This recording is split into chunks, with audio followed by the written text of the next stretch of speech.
Hello friends, and welcome to The Hanged Man in the Moon. If this is your first time here, welcome. Thank you for coming. I'm pleased to meet you. If you've been here before, thank you for returning. I'm truly honored. Friends, if you are a returning visitor, you probably are thinking to yourself, yes, he's back in his space, he's back in his normal place. And yes, I have returned to my office here in Cheonan, South Korea. And this video is going to be a little bit late because I've had to move from the winter camp or the summer camp back to my office, and so some of my recording time was taken by that. So here I am recording a video, my weekly video, using tarot and oracle cards to explore topics related to living the intentional life. And before I show you this week's spread, let me ask you a question about change. How do you feel about change? Is it something you like and you reach for, you try to change, you move in the direction of change whenever possible? Or is it something that you resist and you try to push off and stave off as much as you possibly can? If you are a member of those who are in the spectrum of resisting change, how is your experience of that? Are you one of the people who resist it, but then find themselves changing far more often than he, she, or they would like? Or are you one of the people who are successful in resisting change and find yourself doing the same thing over and over again for many, many months, years, very happily? On the other hand, perhaps you're one of the people who is pursuing change, who desires change. Are you one of the people who, in that desire for change, experiences change and experiences that change with delight? Or are you one of the people who is going after change but never seems to be able to accomplish it? Or are you somewhere in the middle? Are you someone who is partially interested in change and yet has a sense or an understanding that change is going to be disruptive, and so there's a discomfort there, though it was wanted and yet reluctant? You know what I'm saying? Have I described how you feel about change in one of those scenarios? Did one of those scenarios ring true for you? Or is there another way that you perceive change? If there is, let me know in the comments below. I'd love to hear from you. Now remember, we're here discussing how we can live our lives more intentionally in the coming week. And what about change? What does that mean for an intentional life? When we imagine intention, the way I like to imagine intention is a stream, a current of energy which carries us forward into the experiences that we have placed out on the path of the river of our intention, and we can either open ourselves to that power, or we can close ourselves off and resist it as much as we possibly can. So we can never cut ourselves off from intention, but if we are open to it, does that mean as we are flowing with intention, we are just naturally changing? Or does change imply moving from one current of intention to another? Or does change imply the current of our intention itself is shifting in directions as we change, as we have different desires, as we have different hopes, aspirations, experiences that we want to have? Is the river of our intention flexible? Or is it that we're moving from one river or one current to another? Or is this all just a construct and we are experiencing change in what is actually not something that is changing, but was already not determined, but created, imagined by ourselves, consciously or unconsciously? And as we move through these experiences, we're experiencing change, but it's not really change.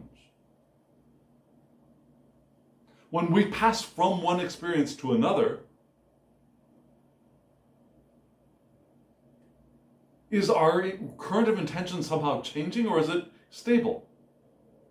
I don't have answers to all of these questions. In fact, I have answers to none of these questions. But I think these are questions we might want to bear in mind as we look at this week's spread.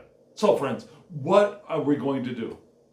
Hopefully, if you are a new person to this channel, I didn't just throw you completely out into the void and make you start wondering, what the heck is going on here?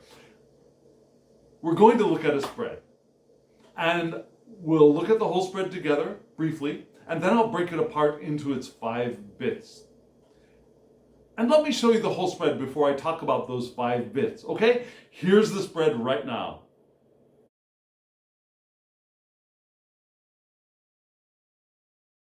This is a gorgeous set of decks, I believe. There are 3 decks. Did you notice that? And if you're curious about the creator of the deck, her name is Kelly Burton, and the titles of these decks, there will be a short video at the end of this video which will give you that information. And also there will be a link in the description box below so that you can hop over and look at the decks more up close and personal, and perhaps purchase one or all of them if you want.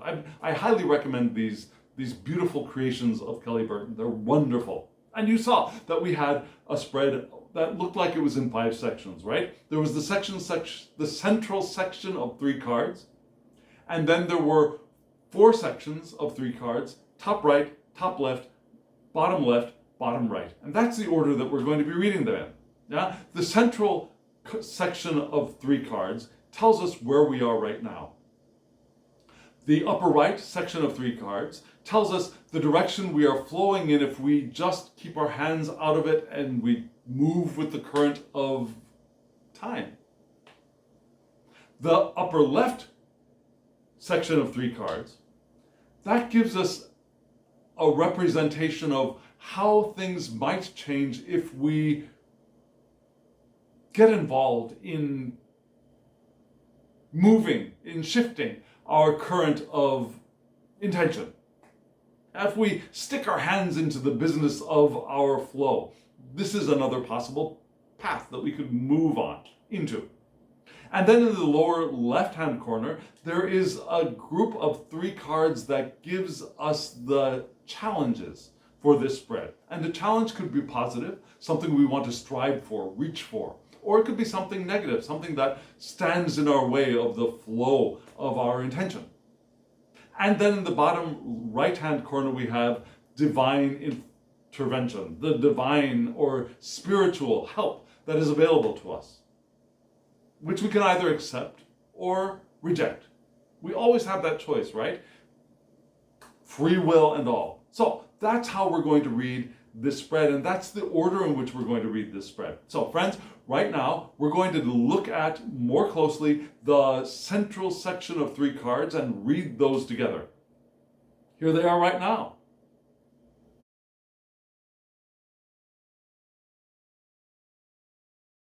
Friends, looking at those cards, can you now understand why I was spending so much time on the concept of change when living an intentional life? And I really don't have an answer for you. Is change only our perception, or is it something that actually happens, that things change? And you saw, for this group of 3 cards, we read the center card first and then the left and right, as you recall, if you are a returning visitor. The central card for this spread was called Journey. And let me pull out the Journey card from these 3 cards here. There it is, the Journey card. And this is basically the Fool in either a Thoth-based deck, well, this is a Thoth-based deck, or a Rider-Waite-Smith, a Smith-Waite deck. This is the Fool. So this is Journey, and we see we have a lovely bee, which seems to have landed on and is now taking off from a poppy. Yeah? And you can see in the upper right-hand corner the symbol for air, and you see in the upper left-hand corner the Hebrew letter Aleph. It's a beautiful card. And we see the faint image of the honeycomb translucent in the sky, right? It's a gorgeous card. Now, I think I've mentioned this before. When I see poppies, I think emperor. And it's because, and I figured out why. It really is because of the Spacious Tarot. The Emperor card in the Spacious Tarot is a field of human created and organized poppies. So we've got the red for the poppy, we've got the rose of organized creation, very reminiscent of the Emperor. Now, these poppies, they're not the Emperor card. This is the Fool card. I swear to God. And what is Aleph? Aleph. Now, frankly, for myself, I prefer to put the Fool card instead of in the space for 1, which I believe is actually best held by the Magician, which has the number 1, and therefore Aleph would best associate with the Magician. However, I'm playing with this system, and yes, I call it a system. So Aleph here, instead of being the one after the world and before number 1, is in the spot for the first card, even though the number is 0. So we have Aleph, the first letter, which is oneness, which is unity, which is a connection with the divine, the God-man. Now, which I guess makes sense if you think of the Fool, especially in the Thoth deck, the God-man, that which is still divine entering the world. But Aleph can also be the bull for strength, which is interesting because the first rune of the Elder Futhark starts with the F sound, which is Fehu. And Fehu, which kind of looks like, I think of it as an F pointing up. It's a bar with 2 lines going up this way, from just below the top. And Fehu is the rune of wealth, but not the wealth as in the sense of coin or money, but wealth in the sense of property and land and cattle, livestock. The wealth that needs to be maintained. So you have the idea of the domesticated bull and cow in Fehu. We also have things like hope, success, abundance in Fehu as well. But that connection of the bull, the domesticated bull between Fehu and Aleph, I think is very interesting. So, what does that have to do with the Fool? The Fool, we have that divine being entering into manifestation here with the Fool, a kind of change. We have the idea of abundance here and hope and power, potential power, that is asked from us, that is asked maintenance from us. Now, it's something that needs to be maintained. And here in this lovely, lovely card, we have the bee taking off, right? So, according to the author of this deck, this card is being carried by the sacred first breath, the wind of spirit, breathing life into physical form. It's the journey that begins with a leap of faith. Like this bee is starting their journey with this leap into the air, into the sky. And so we're recommended that we put ourselves in beginner's mind. Not the no mind, the I don't know mind. Which is the best way to, I believe, encounter change. I was going to say confront. Confront, yes, but not confront in the sense of confrontation like fighting, but to confront in the sense of meeting, of engaging with change. Because I think there's a sense of a call to engagement whenever we see the Fool card. It's not a passive thing, it's an active thing. There's a call for engagement with this leap forward. It's not a mindless fall into something new, it's a leap into something new. And the universe, according to the creator of this deck, will appropriately guide the way once we've taken that leap. We're not leaping into a volcanic a lake of lava. right? We're leaping into the sky, and this is the air element, and we're here, air leaping into air and being carried forward by the divine. There's a sudden impulse or impact that is coming from a strange and unexpected quarter here as well, like perhaps a sudden burst of wind or a breeze that lifts us up unexpectedly as we've taken that leap. So there could be a sense of, or a possibility for discomfort here as well. And I think that is an important thing to remember as we look at this next card. The card flanking the Fool card was yet another major arcana card, right? It was this card, yeah? Death. It's a beautiful card. And here we see the death moth above the bee. And we see through this transparent bee a human skull. And we see these smaller bees buzzing around below the transparent bee. We see the sacred image of, what is that sacred image? It's difficult to tell. There's a geometric pattern in the background. Can you see that? That looks like perhaps a flower, like a chrysanthemum in a way. Can you see that? We also have what? We have above the moth, or superimposed with this death moth, we have another floral-like design. So there's a lot of flower energy in this death card. And this death card is associated with Scorpio, which is the domicile of Mars, from which fixed waters, vital attributes enter our world. Now I don't want to say traditional because there's a tradition before the Smith-Waite. Just saying. There are traditions before Smith-Waite and the Golden Dawn, which associated this card with Scorpio. There are associations and attributions which predate the Golden Dawn, in which this would be a very different thing. But right now, we're focusing on Golden Dawn, Smith-Waite, and Thoth. And so we do have Mars in Scorpio and fixed waters, vital attributes entering our world here. Now the water that is crystallized and become a prism and breaks things apart. And because of that, we also have the association with the Hebrew letter Nun, which is a serpent or a fish, the faithful one. Also carrying knowledge.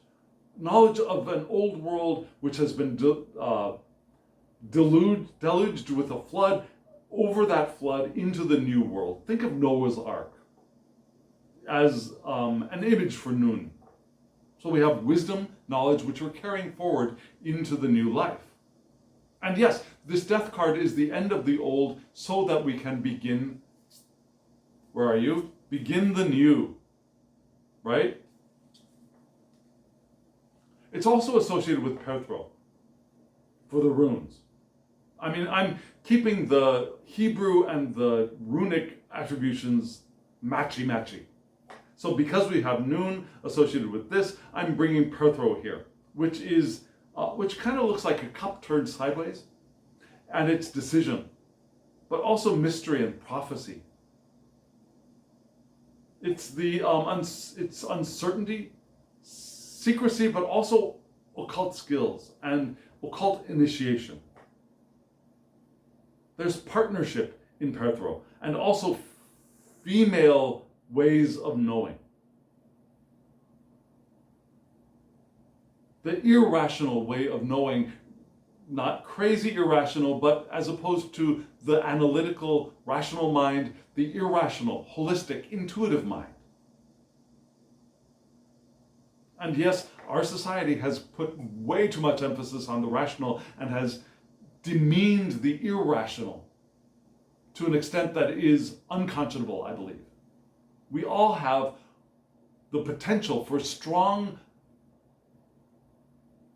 evolutionary use of our irrational minds. And again, irrational is not crazy, it's not madness, it's holistic.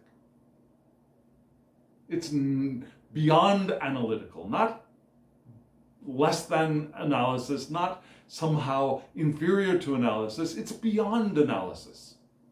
Does that make sense? So that's part of this. That occult knowledge, occult secrets, initiation, prophecy is associated with, of course, Scorpio. And associated with death. Well, most people would associate that more with the moon, but it's here too. And so what does this mean? According to the author of this book, we have regenerative powers. We have rebirth. Rebirth. Regeneration. Do you see the echoes between these two cards? I think that's so interesting.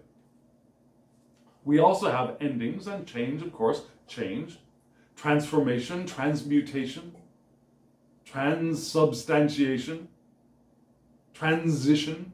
All those trans things are here in this death card. So letting go of the physical body is in return to the self to, again, manifest, to reincarnate into a new life. Echoes right here. So this card is colored by, we're not starting new from nothingness, right? This new beginning, this new leap is a leap from a change that we've encountered. There's a continuity to our lives in addition to change. Now, we're not starting with an empty blank slate. We've got experience. Even if we are being born into newly created human bodies as babies, that's not an entry into the world from an empty void. Right? We are eternal beings having these human experiences. And so, here we go. To do this has happened. And I think this is what the reminder is here. And fortunately, air and water, they're simpatico. They're not best buds like air and fire are best buds. They spur each other forward, or earth and water. They spur each other forward, but they're not enemies either. So these two cards are fine flowing together with each other. Both air and water, which is good. And so the next card that we have here, which colors both of these cards, which colors the Fool as it is related with the Death card, we have Tranquility. This is a beautiful card. I love the colors on this card. Now, Tranquility is also a water card. So the tranquility of death, you might say. Now, this card is of course modifying the Journey card, the Fool card, but I think with a special modification through the Death card. Because they're both water. And Tranquility here is the idea of being centered in the midst of dichotomy. Being centered in the midst of the leaving of the old as we transition into the new, I believe. Remaining calm. It could be a reprieve or at the end of a past challenge, giving us a little bit of a taste, a flavor of the Death card, right? Now, the end of something that has been a challenging like our previous lives, and now we're transitioning into the new. And we're asked to remain grounded and still of mind in the center of what could appear as chaos. Because that transition from death into, yes, and some people will be saying, no, we don't transition from death into the Fool, we transition from death into Temperance or the Devil card and then the Tower, but here we're transitioning into the Fool through the lens of death. And so we're asked to maintain our groundedness and still of mind, and to use the tools that we have to achieve quiet, calm, and tranquility, to have a stable platform from which to leap, as this guy or gal or non-binary being. You know? So that's where we are right now. The death of the old, leaping forward into the new, with all of its potential, with all of its abundance,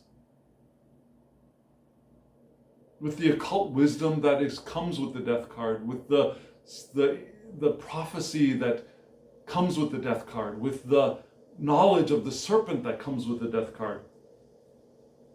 And we're asked to, I think, perhaps to be able to fully appreciate that knowledge, that wisdom, that potential for prophecy. Grounded, calmness of mind, calmness of heart, calmness of physical being, a groundedness, a centering. So that leap forward that we are in the process of is from a stable place. From a place of knowing and trusting in the divine as we lift, and that breeze that comes up and carries us forward unexpectedly, we're ready for that. Though it is unexpected, because we are grounded and centered and calm. Does that make sense? If it doesn't, let me know in the comments below. I'd love to hear from you. If this is making sense, let me know. If it isn't making sense, let me know. I would love to hear. So friends, again, this is where we're starting from. This. Now, if we just leave everything as it is, if we don't interfere, let's find out where we're going. Is it a good place, a bad place, somewhere in between? Let's find out. Here are the cards.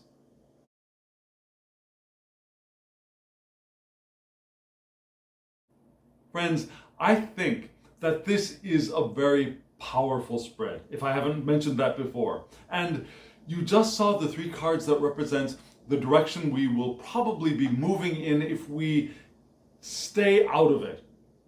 If we don't interfere, if we follow the flow of our current of intention as it is, this is where we could end up. And it's an interesting place, I believe. You saw that we started off with the center card being the Ace of Swords. Well, it's called the root of the powers of air, which is basically the Ace of Swords. And then on the left side of it, we have the Two of Wands. And then on the right side, we have Deity. This looks like a really positive direction that we can move in if we just keep our hands off of it. If we just keep walking in the direction that the spiritual winds are blowing us. Because remember, that's what we got from the central message, is that there's divine support here helping us.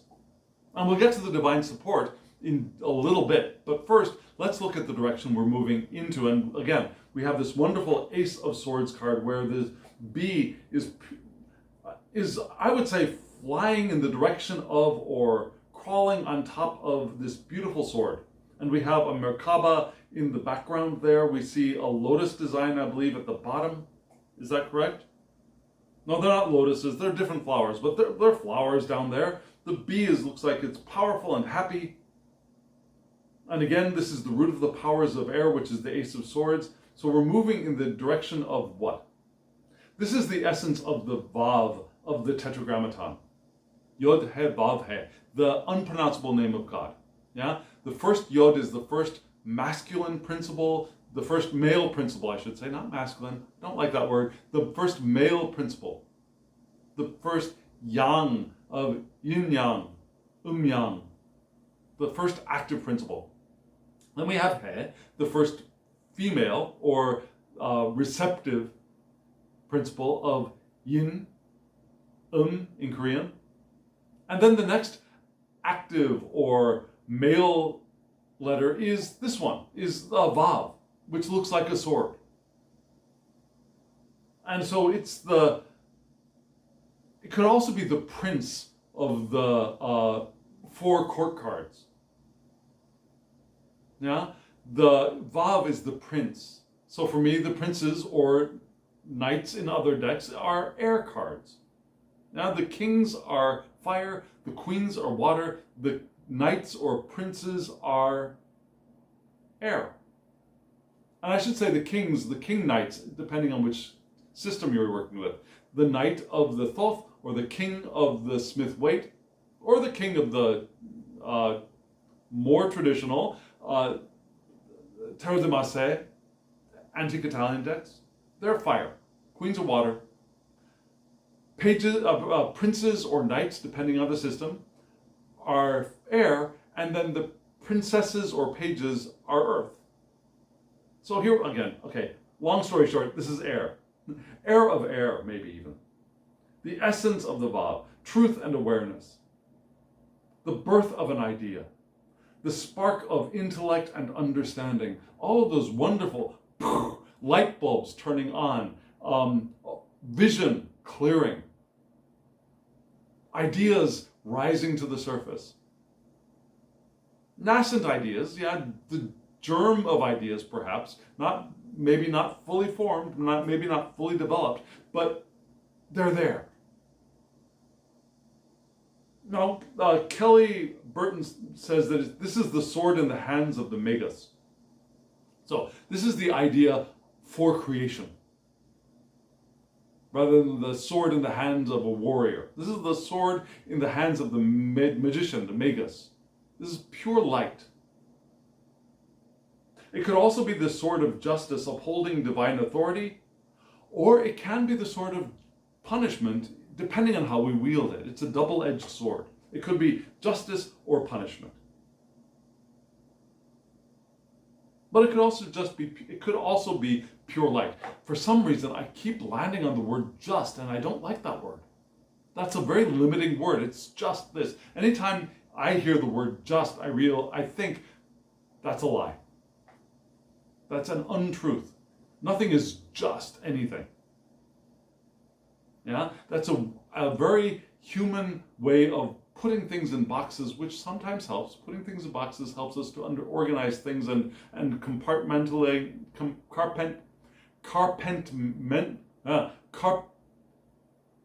what is that word? Compartmentalizing things helps us to organize and see relationships between perhaps more easily. But it's still not the truth of things. Nothing is actually in a compartment. Nothing is separated. So nothing is just anything. And here we have the root of powers. We start off with this bright burst of light, of idea, of thought, and it's supported by what? By the Two of Wands. Lovely card. You see this woman standing there between two what looks like honey sticks. You know those sticks that we use to pull honey out of pots? Looks like that, doesn't it? She's got this wonderful outfit on.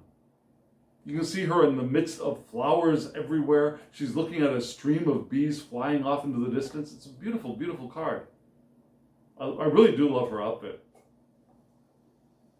And you'll notice that there are bees on her too, right? Now, according to the Thoth deck, according to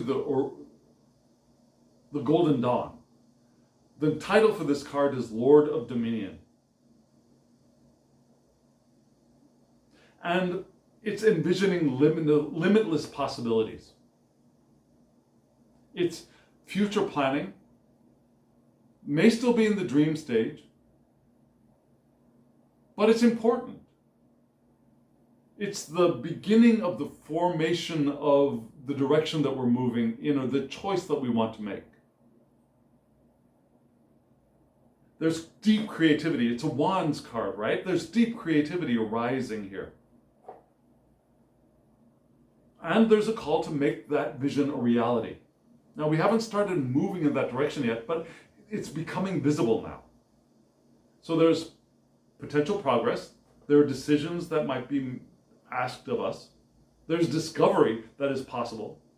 And we feel the aspiration for the manifestation of something here, which is perfect as a modifier to the Ace of Swords card, right? We have this idea, and then we start feeling the possibilities, the endless possibilities, the limitless possibilities. And we can start envisioning and planning a future course of action and a future way of manifesting, of creating.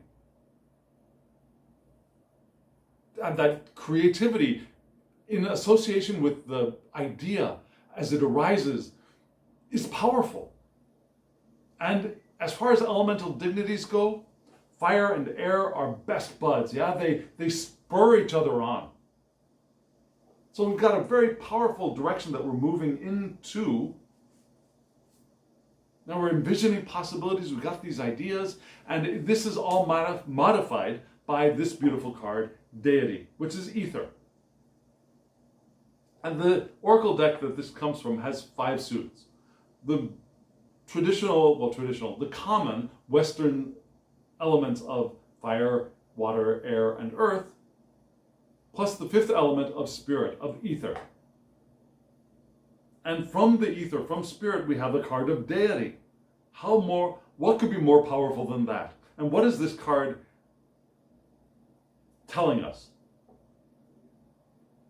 This is a card of magic moving into existence and the power of ancestry. So we have a continuation of trajectory, right? We have the information from our ancestry, from our own personal ancestry, like parents, grandparents, great-great-grandparents, etc., but also racial,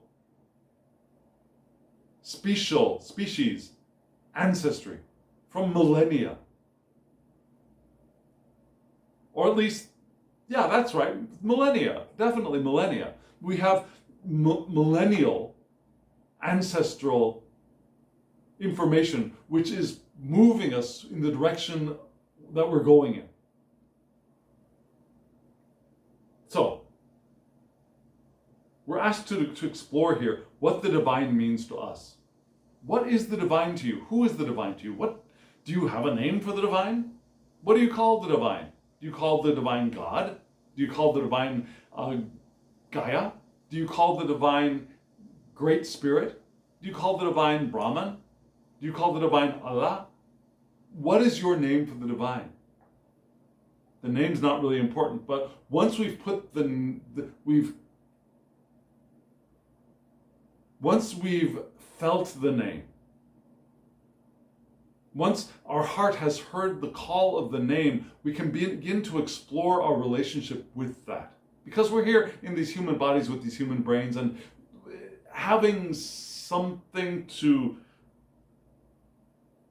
call that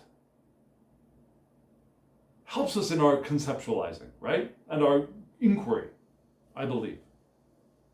So that's what we're asked to do here. How can we communicate with that divinity too? Who is it? What is it? How can we communicate with it?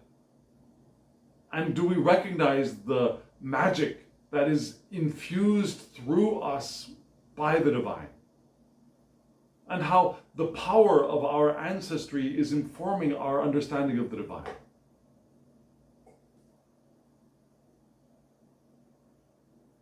Because it is the divine which gives us that spark of idea and the vision of where to create, of how to create with it.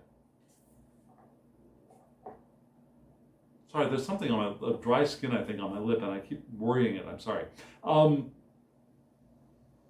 So isn't this a powerful thing to a powerful direction to be moving in from that Fool card, leaping into the air, moving forward to this air, to the beginning of the kether of the air tree,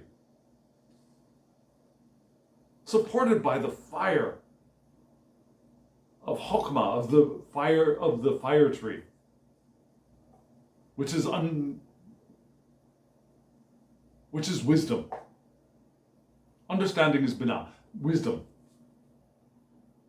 And those are Sephra on the tree of life, right? Okay, so we've got these 3 cards. This seems like a really great direction to be moving into. Now we've got another set of cards which will give us a view into what happens if we start messing with our stream of intention. Let's take a look at those cards.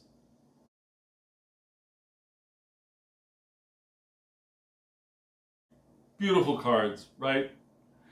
This third set of cards, which is the direction that we might go if we interfere, if we actively change directions. At first glance, probably looks pretty good, right? We started off in the center with the Queen of Wands, and then on the left we had the Knight of Cups, and then on the right side we have Ether, Mana. All seems really good. But let's think about this for a little bit. And remember, I'm reading with elemental dignities. So we start off with the Queen of Wands. Beautiful image. This beautiful, very Asian-looking mask, at least that's the way it looks like, is the body of the bee, right? The Queen's face is the body of the bee. And we have wings coming off the side, which kind of make us think of maybe a headdress of hair. And the head and the upper thorax of the upper body of the bee, it looks like a crown, doesn't it? It's a gorgeous design. She's holding a fan in her hands. What else? She's got, I'm not really sure what these blue things are, but they kind of look like close-ups of bees' legs. Probably that's not what they are. But it's a beautiful card, a beautiful image of a very powerful-looking female presence. And there's the Queen of Wands, which to me would be the water of fire. And so according to Kelly Burton here, we have, and down here we do have water of fire. Down here, right down at the bottom of the card. Do you see that? According to Kelly Burton, this is adaptability. Adaptability. Applied steady force. So we could be moving in that direction if we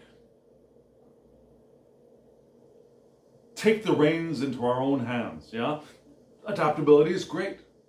Applied steady force could be tiring, but could be good. But there's also an attractive power to the Queen of Wands, yeah? Sexual attraction, charismatic attraction, but also perhaps the law of attraction, right? Where the purity of intent draws that which has been created vibrationally towards us into manifestation. So this queen is kind and generous, if not opposed. If you don't get in her way, she'll be generous and kind. The queen is also independent, creative, and confident. And because of all those things, the queen is also very popular and easy to admire, look up to. However, if we look into the thought description of the Queen of Wands, now Crowley's understanding of the Queen of Wands is not as pristine and pretty. Crowley sees an impulsiveness and perhaps a fickleness to the Queen of Wands. Yeah? There's also a driving will to survive and thrive and to have meaning in the world. And so Crowley asks us to consider our creative capacity and how grounded we are before moving on in the direction of the Queen of Wands. Because this Queen of Wands can go either way. And especially if something stands in her way, the fire of her passion will be directed negatively in that person's direction, or she'll just poof. Never mind, I'm on to something else. Because in this deck, the Queen of Wands is associated with Aries. And so there is that new passion, that new interest, and yet there's a potential for lack of sustainability, lack of focus, of follow-through with the Queen of Wands. Especially when paired with this card, which is a beautiful card. Yeah, the Knight of Cups, beautiful card. See this bee on top of a cup there with a very stylized pattern of maybe either what? They looks like waves to me. Does it look like waves to you? A beautiful bee with a flower behind its head, perched on this beautiful goblet with wings on it, right? Which makes sense if the knights are air. Now the knight, this is an RWS-based deck that this is drawn from. So knights are not kings, knights are knights. Now, there's a king in this deck and there's a knight in this deck. Whereas in the Crowley deck, there are knights and princes. This is kings and knights. So they're very different. So we've got air of water here as well. But still it's water. It's a water card. And water and fire do not mix. Water and fire are practically enemies. So, while this Knight of Cups is creativity, perhaps a bit eccentric, stylish. Now they're good, they're nice dressers, they're stylish dressers, and they're creative, but they're a little bit odd, they're a little bit weird, they're a little bit different, right? There's romance for the knight, of course, but it's not long term, right? And there's also no long-term experience for the Knight of Cups. And so they might fall hard and fast at first, but then move on, right? And yet there's a charm to the Knight. There's a quiet, introspective aspect of the Knight, which makes the Knight of Cups a little bit both romantic and foggy, misty, romantically, like a romantic fog, you know? They're imaginative and intuitive. But they might be slow to act on that intuition because they're flowing with things, right? They're not the fiery, let's get moving, let's get stuff done, express our passion of the Knight of Wands. This is, let's flow with it. I feel something, let's move with it, which isn't helpful for getting stuff started quickly. And yet there's beauty here. They go with the flow, they're affable. But these two qualities together don't mix very well.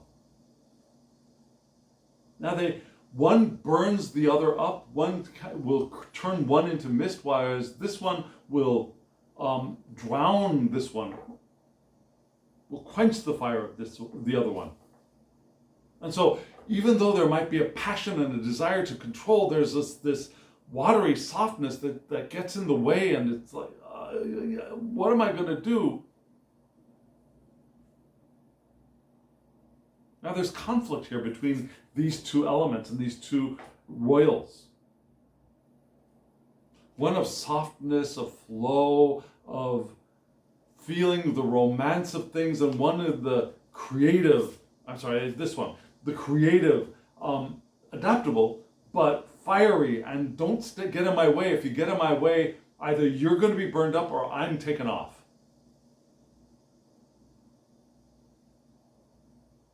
They don't mix very well. And so I think the Knight here is damping down the Queen's energy. So there's this desire to be creative and independent. You start starting, and then there's a weakening, and a starting and a weakening from the softness that we're flowing in the middle of. And yet there is a third card here which does modify both of these, which is mana. We've seen this card before. It's an ether card, so it helps both, you might say. It doesn't hinder either one of them. But as the Knight of Cups and the Queen of Wands are in conflict, I'm not really sure how much this is going to resolve it. Let's take a look. The mana card is spiritual nourishment, which brings illumination, which is good. The Queen here will wake up from this watery dream, perhaps. But this card also indicates that there's a fatigue. And that fatigue is a sign that it's time for us to reevaluate the source of our spiritual nourishment. And that fatigue, I think, comes from that conflict between the Queen of Wands and the Knight of Cups. Now, this card is here saying, There's spiritual nourishment available to us, but we're tiring ourselves out. And we might want to explore several sources of spiritual nourishment before we land on that which really will feed us. And we might want to commit ourselves to a physical and spiritual fitness regime. Now, exercising the body and exercising spirit, because we're in the midst of elemental conflict. So if we try and stick our fingers into the pie and mush things around, this is the direction we're going to be headed in, which it's not death and destruction, but it is tiring. It's fatiguing. There's inner turmoil that is asked to be resolved by our reconnection with the spiritual existence of the deity and the spiritual nourishment that we can receive from the deity. But remember, if we leave things alone, if we just follow the path of our leap, we're going in a much easier direction, right? And yet, there are challenges, I think, in both directions. And maybe those challenges will explain why, if we stick our fingers into it, if we try and course correct, we get ourselves into an internal conflict.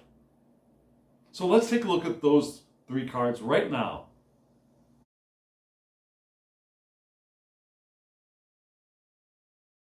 This is very interesting, isn't it? What do you think?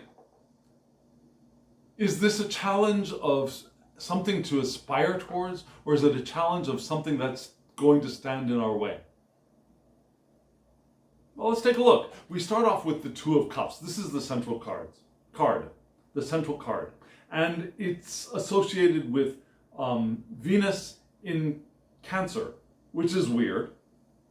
The title for the card is Love. And I'm saying weird because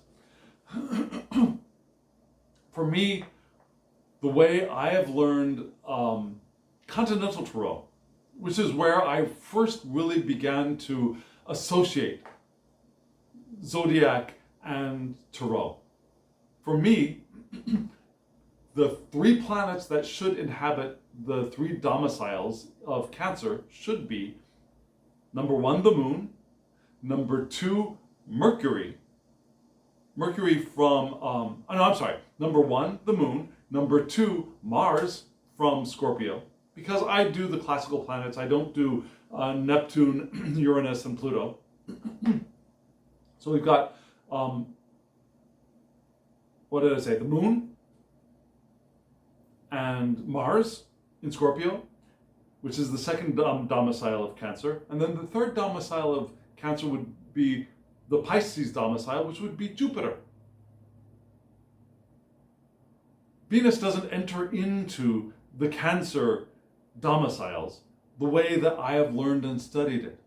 But yet again, still, we have Venus here in Cancer in the thought system. And again, the name is Love. But it's interesting here because Venus plus the Moon plus Jupiter can be seen in this card, because we still recognize that Cancer is the general domicile of the Moon. That's still here. Jupiter is exalted in Cancer. So we have Jupiter here through that. So we still have Jupiter here. We still have the Moon here. The only thing that's been knocked out of place is Mars, and it's been replaced by Mars's partner, Venus, which I guess is okay, right? That's okay. So Venus is love. The Moon is the receptivity of love, and Jupiter is the expansiveness. So we have the beauty and love of Venus that is receptive in the Moon and expands with Jupiter, which is a wonderful thing for the 2 of Cups, right?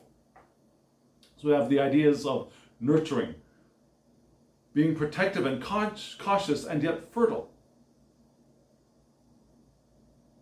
There's sensitivity and impressionability that could make relationships a little bit like a roller coaster, according to the creator of this deck.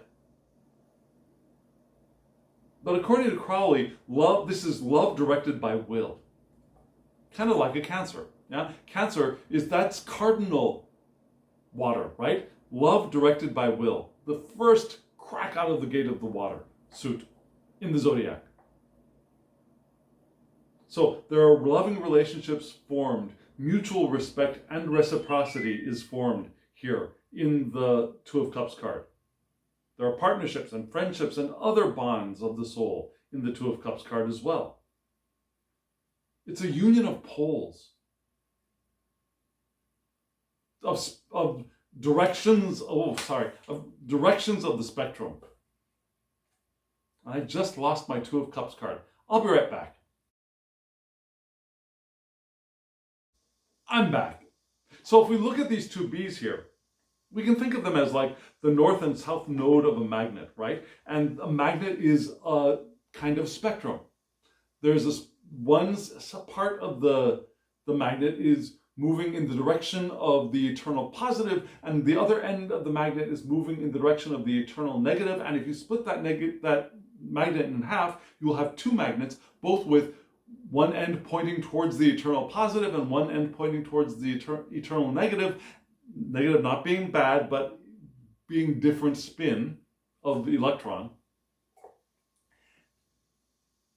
And there's that joining point where there's not a specific neutral point in a magnet, but there's a blending, a merging, right? So that idea of union of poles, of directions of spectrum, a yin-yang, male-female, hot, cold, watery, fiery. Union here. Venus, Mars, union here. The merging of fluids for the purpose of incarnation of the soul is also possible here. So the challenge is love, of union of us with the divine, of us with each other, of us within us, of within ourselves, of aspects of self, like right and left brain, could be possible here too. Which aspect rings more true for you? And because this is a union card, because there is nurturing and fertility and love here, I think the challenge is a challenge of aspiration rather than challenge of obstacle. So as we're taking that leap of the Fool through the experience of the Death card, and if we continue in the direction of the Ace of Swords, or if we continue in the direction of the Queen of Wands, because we want to take those reins in our own hands and go our own way. Either way, our challenge is love. Not that love is going to stand in our way, but that's the challenge, the direction we want to aim towards, I believe. And the way we modify that love card is with the star card, which is air. The star is the sign of Aries in this deck. And so we have Saturn in Aries, from which fixed air's vital attributes enter the world, enter our natal charts, enter the question we're asking of the tarot, which is, how can we live our lives more intentionally in the coming week? And so we've started off with Venus in Cancer with the additional attribute of Jupiter exalted. And here we have Saturn in Aquarius, so we've got air, fixed air. But fixed air is actually not contrary to that cardinal water. They can flow together quite nicely. They're not going to add energy to each other, but they can flow in parallel. And so what is the star card for us? It could be the calm after the storm. Sure, the storm. Remember, we had that death card right at the beginning of this spread. So the calm after that. We've gone through the transition. We've made our leap. The calm of the leap into the air.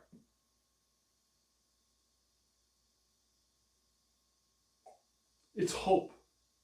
It's allowing blessings to flow over us and faith in ourselves and in the divine. Optimistically, with purpose. There's a renewal, a spiritual renewal possible here. And there's healing here as well. There's inspiration, creative imagination, visionary possibilities. So love can crack us open to all of these things in calmness. Not the cracking open of the tower, but a cracking open or a dissolving of boundaries after the tower, in calmness, with optimism. Love can bring us these qualities as well. That makes sense, doesn't it? So this is the challenge for us, is to, I think, to be this, to be love, to be in love. Again, either with the divine, with ourselves, or with you, whoever you are.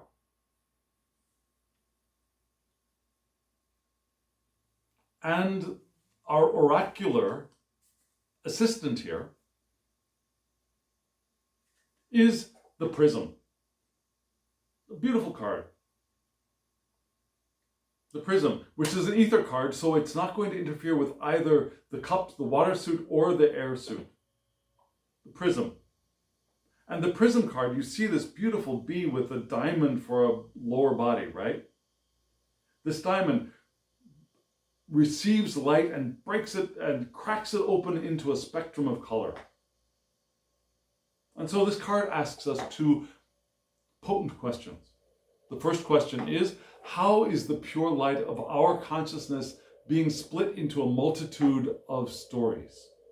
How is our consciousness separating into the experiences of our lives? And how can we allow that split of consciousness to reunify to our pure diamond of mind? Because that split is beautiful, but we want to remember who we actually are.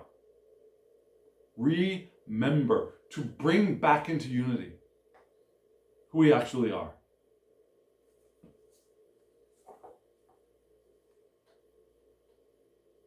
Just as we bring back together, as we bring ourselves together with other, to remember ourselves in relationship, we can remember our consciousness.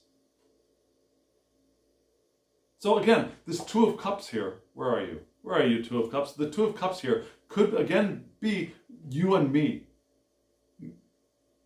us and our partners, our loving love interests. But it could also be, again, us and the divine, and us and self. And the call to, in hope, in optimism, in renewal, in spirituality, to remember our awareness of the unity of all that there is, of consciousness, and our participation in that unity of consciousness, as aspects of that unity of consciousness. Does that make sense? Does that make sense? So this is our challenge, and what a beautiful challenge.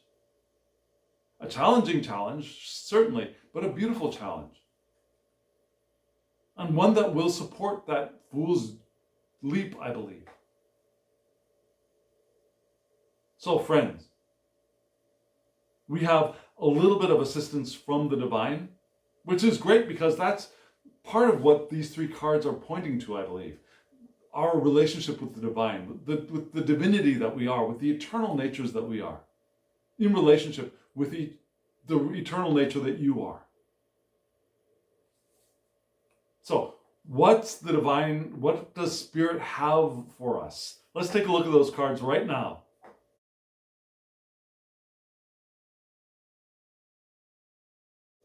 Beautiful cards here. Absolutely beautiful. And you saw at the center of these cards was the ace, or I should say, the root of the powers of fire, which in other words is the Ace of Wands. And then right on the side of it, beside it, was the Chariot. That sounds pretty good, right? And then on the right side, we have the B, which is the B wisdom card, which is a fire card and supports the root of the powers of fire. But there's a little bit of difficulty here, which we'll get to in just a moment. But first, let's start off with this beautiful card, this beautiful bee here, which is hovering over what looks like an iris, perhaps, of some sort, maybe an orchid. I don't know. I don't know flowers. If you know the name of the flower, let me know in the comments below. But we've got this beautiful bee holding this beautiful scepter of a honey wand in their legs, flying over this beautiful flower with a beautiful Merkaba in the background. It's a gorgeous card. Yeah. All the oranges, the green blues, just a gorgeous card. And it points to the Ace of Wands, which is the root of the powers of fire, from which we have force, strength, vigor, energy here. And the divine is pouring power, fresh, new, invigorating power into our lives. And it's natural. It's not an invoked force. There's a natural power of energy here. It's not something that we're creating or making artificially. It's the spark of the new, passionate idea, creative potential, wanting to be tapped. Which is wonderful because right above it, right, the direction we're moving in, if we don't try and mess it up, the direction we're moving in is the Ace of Swords, right? And right below it, the divine support is the Ace of Wands. And the Ace of Wands and the Ace of Swords, both, they do more than support each other. They energize each other. So this is a beautiful beginning to this section of the spread. It's beautiful, fiery energy. And right next to it, we had this wonderful, wonderful Chariot card, which we often, and you see the royal figure perhaps in the chariot with a canopy of stars above their head, with a scepter in one hand and an orb looking like the moon in the other, which is important and we'll look at that in just a second. We see the two bees instead of two horses pulling the chariot forward from the hive, from the honeycomb.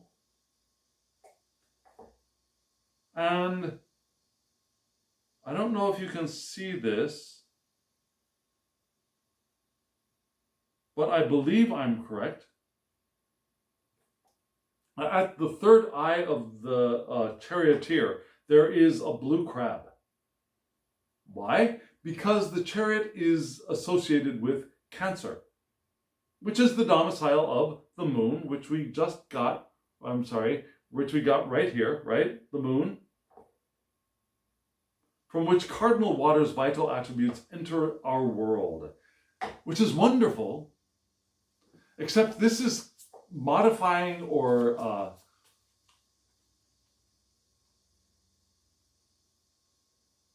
interacting with the Ace of Wands. And though this is the card for willpower and moving forward, these two cards do not interact very nicely. Now, the water in one dampens the fire of the other. The fire of one evaporates the water of the other, reduces the powerful nature of one. It energizes it, yes, but it energizes it in a very dispersive way. Because it's a major arcana card, we have the Hebrew letter Het here, which is a fence or a gate. Also, death as a womb is part of Het. Yep, death as a womb for a new incarnation into a new existence. Whether that new existence we consider to be the non-physical or into a, if we believe in reincarnation, into a new body. Which is great, especially considering we started off the center of the spread with that death card. It's also Wunjo for a rune, which kind of looks like a flag on a flagpole. It's a rune for joy, for balance, for attraction. All wonderful things. All wonderful, wonderful things. Attraction, joy, the birth through death. The moon in Cancer. And we have a skilled being, strong. There's a strong connection between the depths of the oceans and the tides here. The depths which do not move and the tides which move on the surface. There's a connection like between the conscious and the unconscious mind here. There's the overcoming of obstacles with the Chariot card. And also learning to navigate situations. Moving beyond boundaries of the physical, tapping into our psychic abilities of a Cancer. And yes, there's willpower, there's success, there is victory here. There's action and determination, which are wonderful. But this is the action and determination of water, not fire. And so these two elements are somehow, even though they are being poured forth from the divine, are also interfering with each other.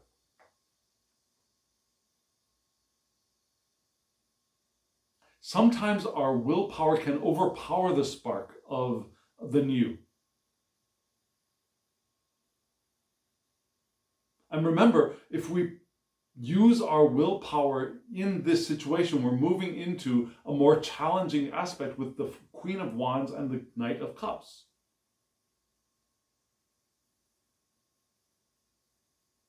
So the divine is offering, I believe, this and remembering to us the potential conflict if we try to take control of the reins.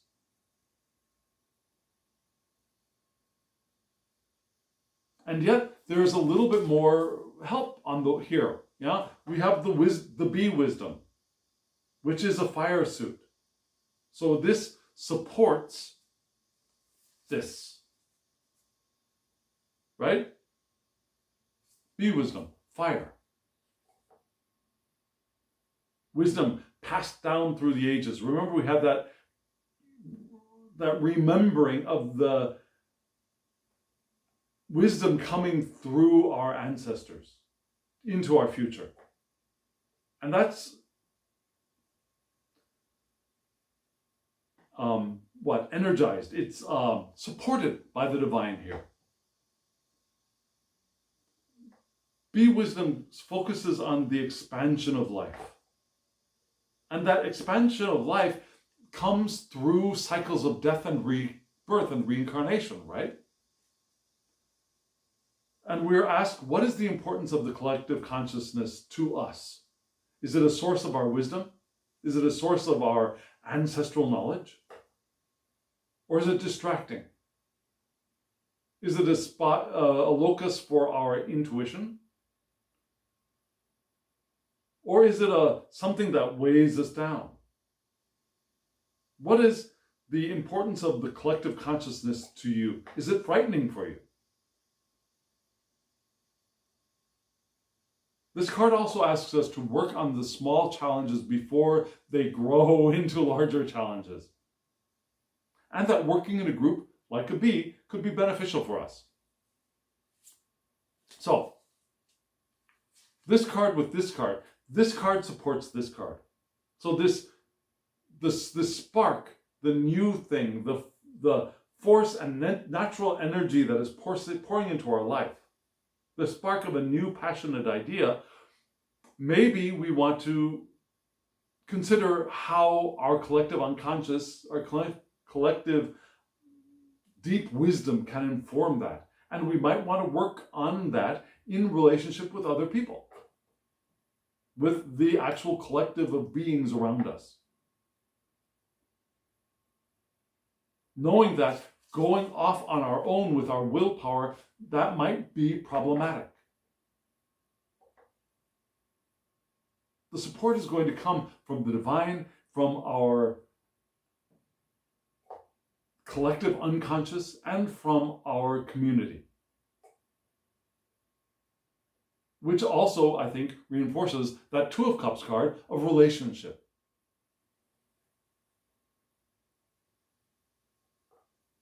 So there's a real wonderful potential if we do what? If we keep our hands out of it, if we move into relationship, if we move in the direction of relationship with, again, either self, divine, and we open ourselves to receiving the ace of fire, which is going to support the new idea which we are moving in the direction of. And we have the divine support here, and yet the divine is also telling us, if you try and do this on your own, you're going to create conflict for yourself.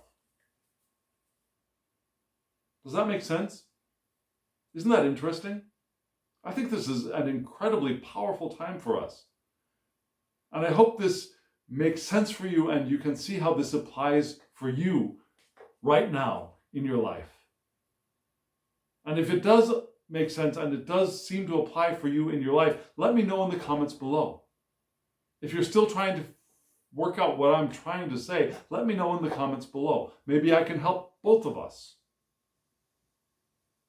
So friends, if you are still here, please hit that thumbs up button. We're at the end of the video, coming near the end of the video, and that little action helps the channel. Subscribe if you haven't subscribed, and hit the alarm bell so you get notifications of when I upload videos. I'm not really sure what those days are going to be in this coming semester because my schedule is going to be very, very different. I'm not sure that it's going to be a weekend or early weekend thing. It might be a beginning of the week thing from now on. I'm not sure. So get those notifications so you know when these videos go up. And comment below. I'd really love to hear from you. And please remember, if you want a private reading from me, I am there for you. Let me know. My email address is in the description box below. thehangedmaninthemoon@gmail.com. Shoot me an email. We'll get you a reading. Okay, friends? And so, friends, again, thank you. Thank you for being here. In just a moment, there will be, again, the short clip showing the decks off. It's kind of pretty. Take a look. And now, as always, I wish you love, joy, well-being, and pure awareness. Thank you.